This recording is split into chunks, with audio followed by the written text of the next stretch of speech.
Congratulations to the class of 2020. But I'm not going to stand here and about this being a fantastic time to graduate. I mean, just recently, I participated in my son Christopher's graduation from the University of Michigan over Zoom. And I know that virtual graduations aren't the celebration that you envisioned. But the world is in a crisis. This coronavirus is unbelievable. But no matter how much damage this coronavirus does around the globe, let me be clear. Coronavirus can't erase your success. No way. But life is messier than an Instagram feed. That's clear. I can promise you this virus won't be the last obstacle that you face. But it can help you prepare for the next one. That's what life is all about, is overcoming obstacles. You see, throughout the whole life you will see obstacles being thrown in front of you like that. I mean, let me just tell you a brief story about the biggest obstacle that I faced just 2 years ago, literally 4 months before shooting Terminator 6 Dark Fate. I got a physical. I went to the doctor and he checked me up. That's what you always do before you start a movie. The doctor said you're in great health, but I would recommend that you go and replace your valve, your heart valve. It's leaking blood. So I said, well, I'm not going to have open heart surgery now 4 months before shooting Terminator. Are you crazy? I was just in the middle of working out really with heavy weights and everything, getting ready, doing my stunt training and everything. I'm not going to go now and have open heart surgery. And he says, no, the technology has changed. This is not anymore open heart surgery. This is a non-invasive surgery where it goes through your artery on the bottom, go up to your heart, replace the valve, and the next day you go home. And then a week later you can continue with your regular training. And then I remembered that a friend of mine, a 90-year-old producer, had that procedure done just recently. And I said to him, wait a minute, 2 days after the procedure he was there at a meeting in the studio in Hollywood and he looked fantastic. So I said, okay, I do it. So after I woke up from that surgery, I woke up 16 hours later instead of 4 hours. And there was a tube sticking out of my mouth. And then a doctor moved forward and he took the tube and ripped it out of my throat. And I was coughing violently and he said, just keep coughing, he says. And then let us tell you what happened. So then he told me that they had to do an emergency surgery, that something went wrong during this kind of non-invasive procedure, and then it became very invasive. They said that they broke through the heart wall and there was internal bleeding and I could have died if they didn't open up my sternum and then do open heart surgery. So imagine, a day before I was in the hospital, I was training really hard for Terminator 6, and now all of a sudden he's telling me that they were saving my life. And then he goes on and he says, you're not out of the woods yet. There's another danger. There's still patients in our heart unit here that after heart surgery pass away, die not because of the heart surgery, but because of the lung. They get pneumonia.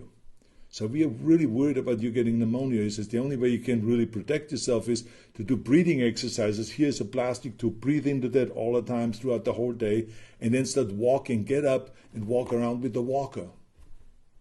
Now, all of a sudden, I had to go and make myself get out of the bed and start walking with that walker. I did the first 10 steps like an old man. It was unbelievable, but I tell you one thing. My usual principles worked. Because I was visualizing right away that I'm going to be on that date, August 1st, I will be on a set and I will be shooting Terminator. And I will be doing my fight scenes and everything that it requires. That's what I was shooting for. So I started declaring little victories. After I did the first 500 steps with the walker, I declared victory. After I had an appetite again, to eat normal, I declared victory.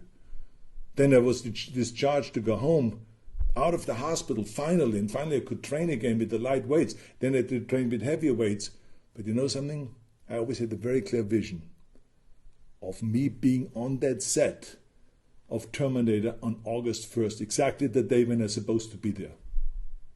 A very clear vision, and I concentrated on that vision, and everything that I did, my walking and my breathing exercises and the weightlifting and everything like this, was going towards that vision to make that a reality. So, sure enough, Comes August 1st, I'm there in Budapest on a set of Terminator 6 and battling it out with the new Terminator, the more sophisticated Terminator, the Rev 9. We had the fight scene, kicking each other and punching each other and rolling around and falling down the steps and on and on and on. It was the most wild kind of a fight scene than you can imagine. We did this for 2 days. The director, Tim Miller, came up to me after these 2 days and said to me, he says, Arnold, you're a machine. I said, no, I'm just back.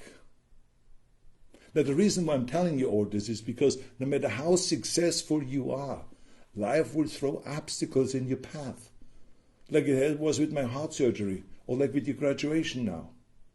But if you have a very clear vision, like I talked about earlier, of exactly what you want to do and who do you want to be, you can go and find a way around all of those obstacles.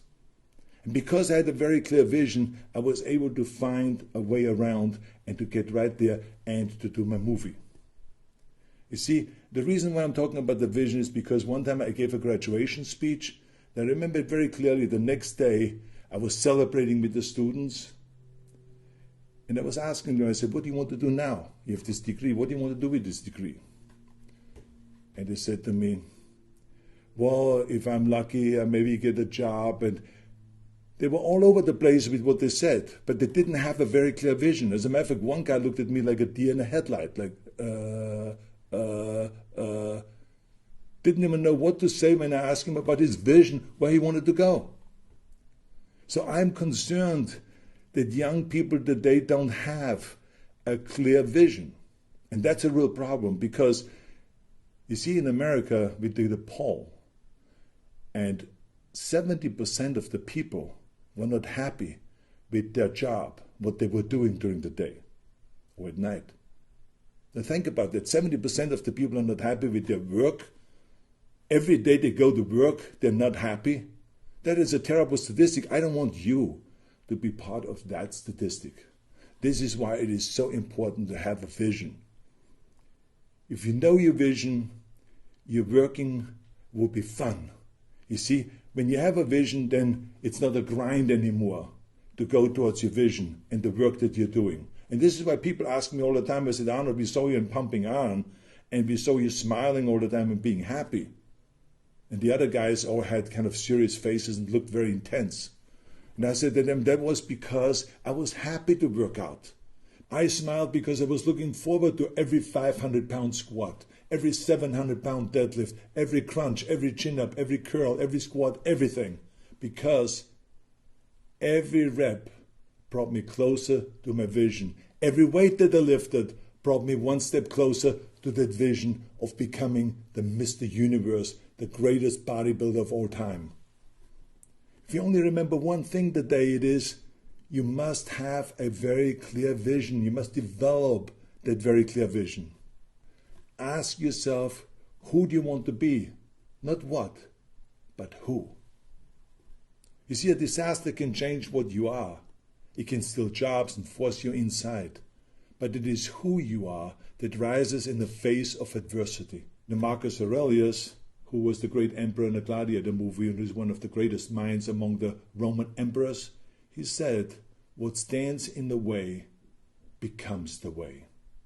Now what does that mean? That means that a life will be always about obstacles in front of you. And it is the way to overcome those obstacles. There's nothing unusual. That's the way it is. So when you know your vision, every setback, every stepping stone, every struggle, all resistance builds your inner strength, builds your character, makes you strong as a person. You see, your mind is no different than your body. I mean, I could be doing curls like this with no weights all day long. Nothing would happen to my arm. But as soon as I put a weight into my hand and there is a resistance, now the bicep will respond and it will grow. It will get bigger. It will pump up and the arms will get stronger. And the same is true with the mind. Embrace the climb towards your vision and not just the selfie that you take at the top. Because the climb is what makes you grow and build who you want to be. You can ask any mountain climber that has climbed Mount Everest. They would tell you that it was the climb up to the top, to the peak. That was the learning experience. That was the thing that they will remember, not just standing up there on top at that peak and doing their selfie and take the photograph and then have to turn around again right away so they make it down before it gets dark. It's the climb. And think back over the last 4 years. I mean, the struggle that you went through to get this degree now. The all-nighters before the test. The essays that required 2 pots of coffee. The study groups that you put together. And you came together to study together and struggle together. Those are the things that you will remember. Not just this degree. You are celebrating the journey today. Not just a piece of paper that you hang on the wall. This is nothing. I mean, we all have those piece of papers. But, I mean, let's be honest. This celebration, by the way, is not the end. Yes, it is the end of this particular chapter, but it is the beginning of your next climb. It is time to celebrate now, be in the moment, enjoy it, go all out. Yes, of course. But tomorrow, when this is all over, it is time to start developing your vision, and it's time to start climbing towards that vision. Thank you very much, all of you, for listening. God bless America, and God bless all of you around the globe. Hasta la vista. How did it go? Arnold, you're not wearing pants. We're still rolling. Yeah, my calves look okay, so don't worry about my pants now.